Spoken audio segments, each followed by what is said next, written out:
কি বলে শেখ হাসিনা সবচেয়ে অভিজ্ঞ এবং ভালো শাসক না, তাহলে তো সে নাহলে 17 বছর থাকলো কি করে? এটা অভিজ্ঞতা এবং ভালো শাসক হিসেবে থাকছে। অবশ্যই তার সব কিছু তার শাসক। এখন আপনি তার চরিত্র মানে তার অন্য মন্দ কাজগুলো আলাদা করেন, কিন্তু 17 বছর একজন মানুষ। কিন্তু আপনি আলাদা কেন করতে পারবেন? ধরেন একজন শাসককে যখন বা একজন ব্যক্তিকে যখন আমরা মূল্যায়ন করবো, সবকিছু মিলিয়ে মূল্যায়ন করবো। অর্থাৎ আপনি একটা মানুষ 17টা বছর, সে যখন ক্ষমতায় আসছে $800 ছিল পার ক্যাপিটা ইনকাম, আর সে যখন ক্ষমতা থেকে গেছে তখন $3000 পার ক্যাপিটা ইনকাম।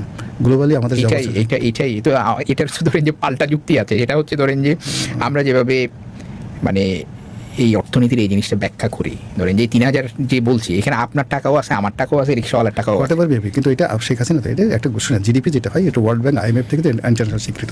এখানে তার আমলে যে ডেভেলপ ইকোনমিক যে বিস্তৃতি, মানুষের ব্যবসা বাণিজ্যের যে বিস্তৃতি, সব কিছু এটা আনপ্যারালাল। এশিয়ার কোনো দেশ পারেনি এই সময়টাতে, ইভেন নট জাপান।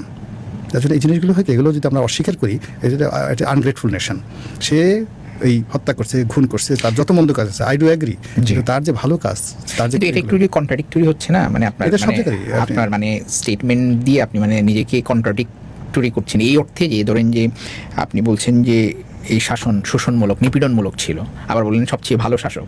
একজন নিপীড়নমূলক শাসক আবার একইভাবে ভালো শাসক কেমন হইতে পারে? আপনি যদি এটা বুঝতেছেন, আপনি গিয়ে হিটলারকে আর মুসোলিনিকে এখনই করেন। এখন যে ইটালির প্রধানমন্ত্রী এই মুসোলিনির আদর্শ দিয়ে, পৃথিবীর সবচেয়ে ফ্যাসিস্ট আদর্শ দিয়ে এখন সে ইটালির প্রধানমন্ত্রী। এই যে এখন যে ভদ্রমহিলা আছেন, এখনও যদি আপনি গণভোট দেন, শতকরা 90% জনপ্রিয়তা নিয়ে হিটলার টিল নাও জার্মানিতে জনপ্রিয়।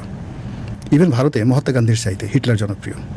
আপনাকে এটা বুঝতে হবে। আপনি যদি নেপোলিয়ন বোনাপার্টকে চিন্তা করেন, সে পুরো ফ্রান্সকে তছনছ করে ছেড়ে দিয়েছে, কিন্তু তার যে নেতৃত্বের গুণাবলী, ফ্রান্সকে যে সে রক্ষা করেছে, ফ্রান্স সেনা হলে ফ্রান্স টুকরো টুকরো হয়ে যেত। এবং সে যে কোড অফ নেপোলিয়ন করে গেছে, এই কারণে সর্বকালের ইতিহাসে সে মানে অমর এবং অক্ষয়। আলেকজান্ডার গ্রেট, আমরা গ্রেট বলি। আপনি তাকে যদি বলেন, সে যেই দেশ আক্রমণ করেছে তছনছ করে ছেড়ে দিয়েছে। পৃথিবীর সবচেয়ে বড় শহর পার্সিপোলিস জ্বালিয়ে পুড়িয়ে একদম মানে জিরো করে দিয়েছে। পুরো একটা শহরকে, রাজধানীকে সে মানে যাকে বলে শেষ করে দিয়েছে। তারপর আমরা কেন তাকে গ্রেট বলি? বিকজ ভালো মন্দ মিলিয়ে। আচ্ছা, এটার সঙ্গে কি আপনি শেখ হাসিনার তুলনা করছেন? হ্যাঁ, অবশ্যই আমি তুলনা করছি, অবশ্যই তুলনা করছি। তুলনা কেন করবো না? আচ্ছা।